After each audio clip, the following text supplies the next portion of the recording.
aircraft and put a gun on it? Normally 220 horsepower engine, but engines right up to 450 horsepower, and I believe even bigger than that. Somebody put something about 600 horsepower, and I don't know how it went, but you know about the jet car one, right?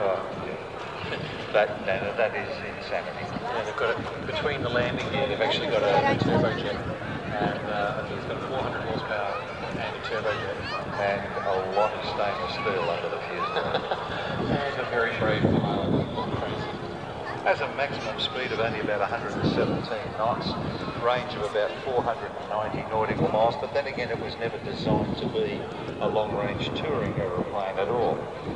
They were also used by the US Navy as the N2S1, and that was known as the Yellow Peril because virtually all of them were painted in that colour, and all of the cadets feared being washed out. Yeah, wash out at your peril, but yeah, it's the usual thing. People, when you're doing your training, you can be washed out at any time, and as you mentioned, the VT-13, the multi-aircraft, also known as the multi-vibrator. The multi-vibrator. Because the way it shakes, rattles and rolls. Yep. On stall, everything shakes and carries on, but nothing like that with this. It's a very solid, very well-handled aeroplane. Andy Bishop is the chief engineer, and tomorrow when he gets the opportunity to fly the one down there, he comes back with a grin that he doesn't wipe off for days. That'll be great. I believe Murray Keir, the new CEO down there at tomorrow, is here and we was over the Illawarra today. Welcome Murray, and thank you for allowing the Spitfire to come up. Always good to see that. And Chris was telling me this one's got the Continental W670 engine, which is to a certain day, the 7th of December. 1945.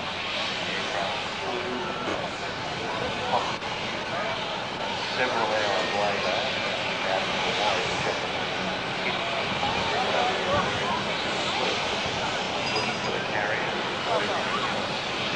the Avengers steadily been that way through the rest of the war, the Pacific, but also through the Atlantic. And the whole, what is very the good thing is the Bombay doors on this aircraft are operational. Tim Dugan's flying, again part of the four-letter state.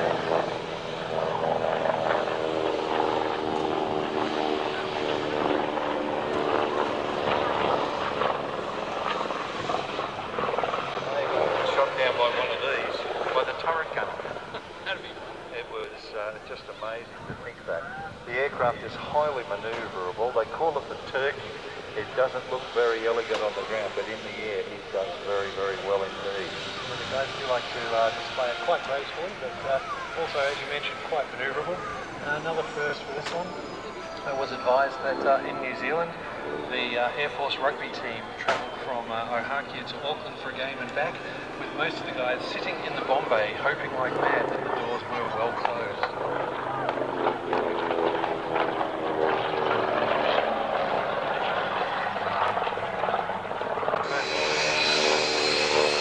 The aircraft has the same engine in it as the B-25 Mitchell twin-engine bomber.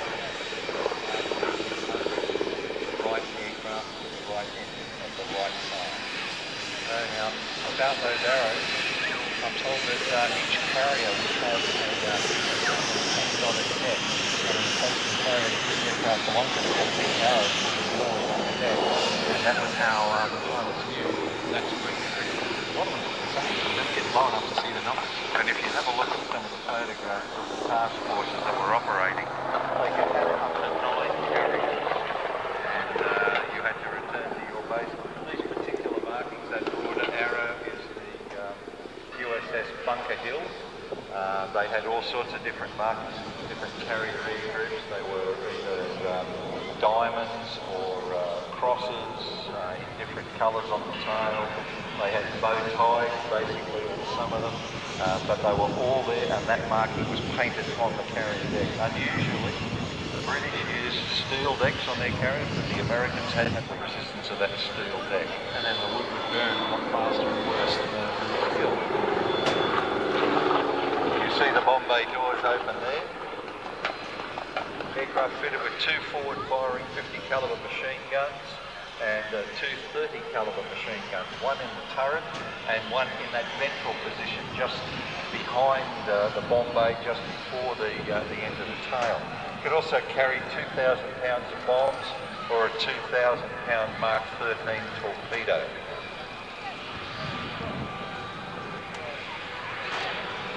Now, this particular aircraft, built as a TBM-3E Avenger in 1942, here's the serial number, 53857, held a number of civil registrations in the US and in Canada after the war, before it became Mike Lima as it is now. It was restored by Mike Long at Air Gold Coast and got back into the air in 2005. 5 of them were operated by the Philippine Air Force with the 105th Training Squadron and the 7th Tactical Fighter Squadron. Only 5 remained in service in 2011. And the Philippines actually lost 1 aircraft and never found while undertaking a search and security patrol over the Calayan Islands, or the Spratly Islands, and ownership is disputed between the Philippines and Vietnam. Well, that's the Spratlys that are also currently very much in the news. Turning into aircraft carriers. Correct. Going from a small atoll to a massive operation. Being, how shall we say, militarised, but not being militarised. Yes.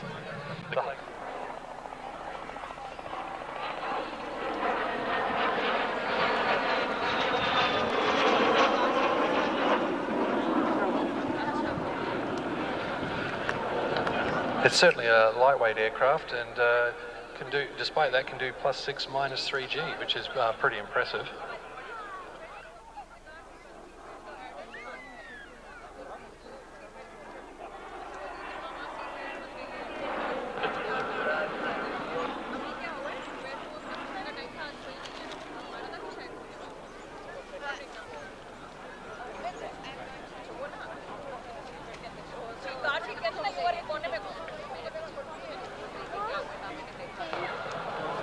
Now, this aircraft does actually have ejection seats in it, but they've been deactivated.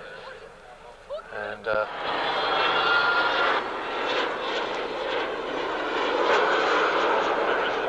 doing the dirty pass with the landing gear and everything hanging out, and then you could hear the beautiful sound of that engine spooling up as he tucked everything away and began its climb out. So, folks, I'm just advised that the Russian roulettes are now at the Meet the Pilots marquee. Once again, that's the one just down near the Haas main hangar. If you follow off the tail of the Neptune, follow where that mad S211 in from the left. Very distinctive, makes it easy to spot when he's got those tip lights on.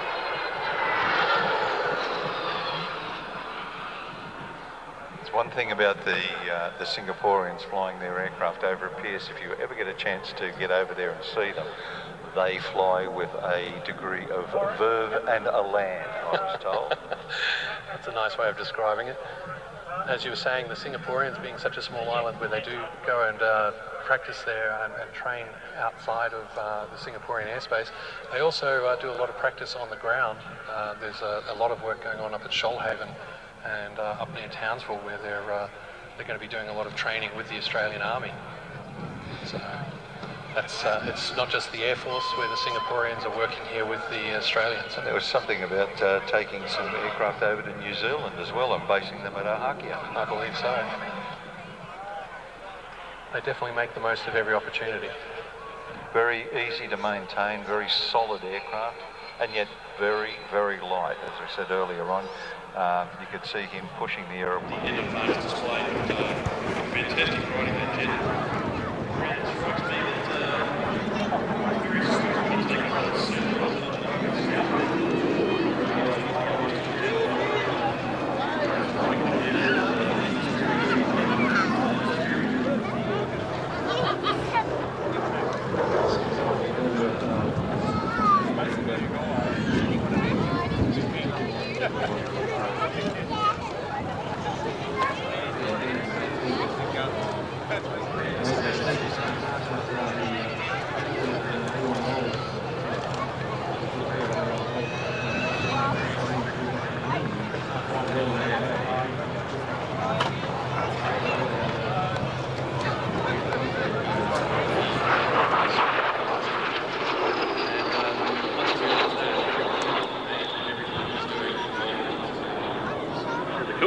riding in this jet too is that it's designed primarily as training aircraft.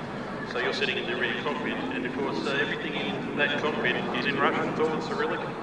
And for those pilots out there, all the gates appear to be upside down to what we would be used to. Is that AH? That artificial horizon, I can't get used to. It's very strange. Well, I'm sure that our friends from the Russian roulettes who are just leaving the signing area, big wave of the Russian roulette as they head off. We'll be catching up with them later.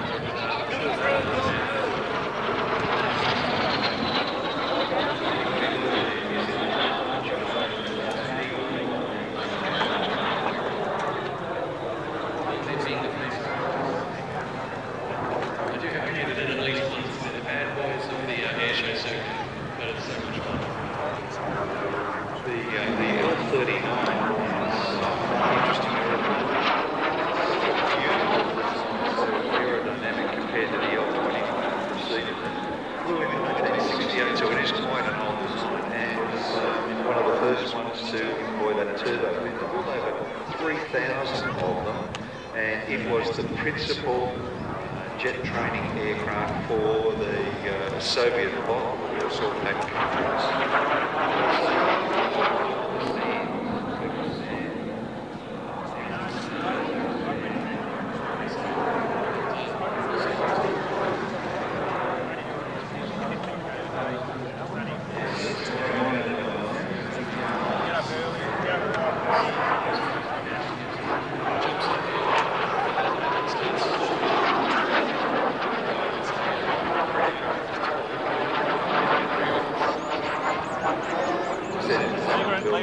The Czech Republic, and it's air-to-air missiles, plus a 23mm twin barrel.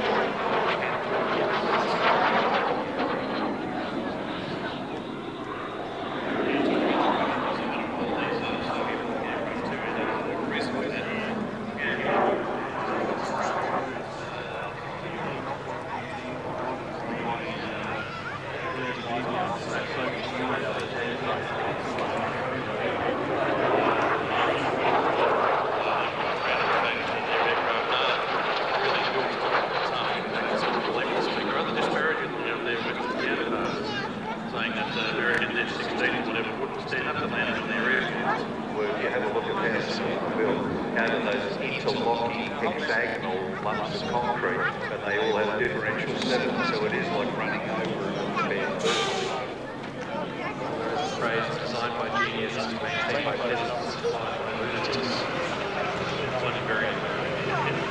Maintained with a hammer and chisel and a bottle of vodka. We would never say that about our friend Mark Tracy, however. He's putting in a fantastic display here for us.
Step up from a Cessna 172, which is my standard ride.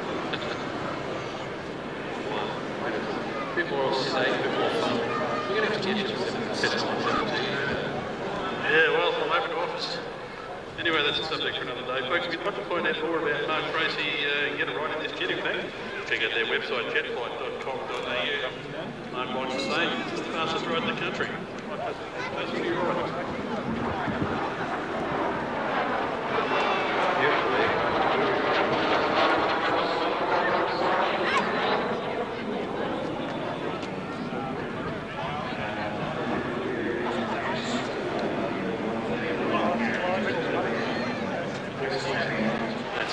That rear seat is absolutely incredible. It's how can I put it? It's like sitting on a seat on the top of a power pole. The vision is unlimited.